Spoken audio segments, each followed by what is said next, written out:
पंजाब में short circuit current और आग लगने के वाकयात के खात्मे के लिए मास्टर प्लान तैयार। पहले मरहले में लाहौर से बिजली के लटकते तार हटाने के काम का आगाज होगा। वज़ीर आला मरियम नवाज की ज़ेर सदारत इजलास में अहम फैसले। लेस्को हुकाम ने मास्टर प्लान पर ब्रीफिंग दी। वज़ीर आला ने बिजली की तार ज़ेर ज़मीन बिछाने के दौरान मुतबादिल सप्लाई यकीनी बनाने की हिदायत की।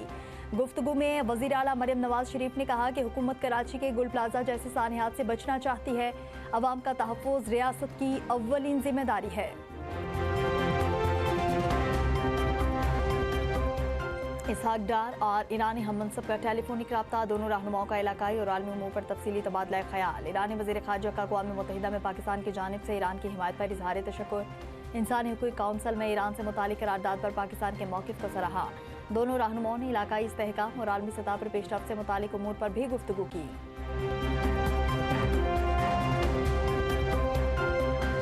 मरी में शदीद बर्फबारी से बंद रास्ते बहाल होना शुरू। एंट्री पॉइंट्स जुज़वी तौर पर खोल दिए गए। मरी में मुकामी अफराद और सयाहों को मरहलावार दाखिल होने की इजाज़त।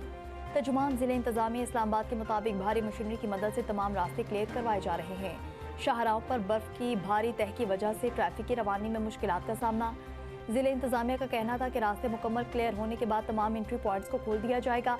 DG PDM में इरफान अली काठिया ने मीडिया से गुफ्तगू में कहा कि बर्फ हटाकर मरी की तमाम शाहराहें खोल दी गई। शहर में हालात मामूल के मुताबिक हैं। DG इरफान काठिया के मुताबिक मजमूई तौर पर मरी में 20 इंच बर्फबारी रिकॉर्ड की गई।